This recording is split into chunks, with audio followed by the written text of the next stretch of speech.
નમસ્કાર.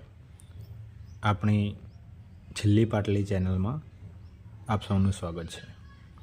આજે આપણે 1 થી 10ના અંકો સરળ શબ્દોમાં અને એકમ દશકના ખ્યાલ સાથે શીખીશું. અહીંયા આપણે ધ્યાન રાખવાનું છે કે 1 એટલે એકનો સિક્કો. બાળકે 5 વર્ષનું બાળક આપણી જોડે આવે છે તો 1 રૂપિયાનો સિક્કો એને જોયેલો હશે અને 10 રૂપિયાની નોટ પણ જોયેલી હશે. તો એનો ઉપયોગ કરીને આપણે 1 થી 100 કઈ રીતે શીખી શકીએ અને એકમ દશકનો ખ્યાલ કઈ રીતે આપી શકીએ એની સમજણ અહીંયા આપવામાં આવી છે.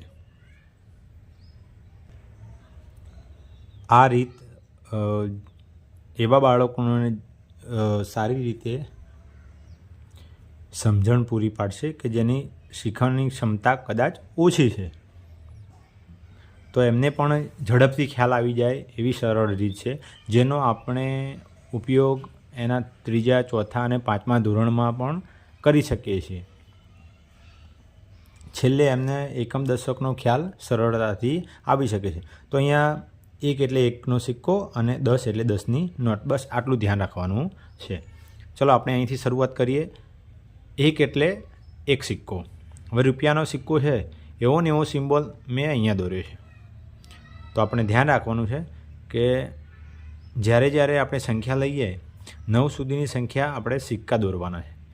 બાળક સિક્કા દોરશે તો એને ગોળ આકાર પણ સાથે સાથે વળાતો જાય, એના અક્ષર પણ સુધરશે એની અંદર. તો 1 રૂપિયાનો સિક્કો, 1ની સાથે 1 સિક્કો, 2ની સાથે 2 સિક્કા, 3ની સાથે 3 સિક્કા, 4ની સાથે 4 સિક્કા, 5ની સાથે 5 સિક્કા, 6ની સાથે 6 સિક્કા, 7ની સાથે 7 સિક્કા, 8ની સાથે 8 સિક્કા, 9ની સાથે 9 સિક્કા. અને જ્યારે 10 આવે ત્યારે આપણે સિક્કા નથી લેવાના, ત્યારે આપણે 10ની નોટ લેવાની છે. 10ની નોટ આપણે અંગ્રેજી અક્ષર પણ લઈ શકીએ છીએ અને ગુજરાતી પણ લઈ શકીએ, પણ હમણાં ગુજરાતી અક્ષર રાખીશું તો બાળકને વધુ ફાવશે. પછી આપણે શીખીશું કે આનો ઉપયોગ કરીને બાળક કઈ રીતે એકમ દશકની જાણકારી મેળવે છે અને સરળતાથી સરવાળા અને બાદબાકીના દાખલા પણ સરળતાથી શીખી શકે છે. તો આપણે બસ આનો મહાવરો કરાવતા જઈએ.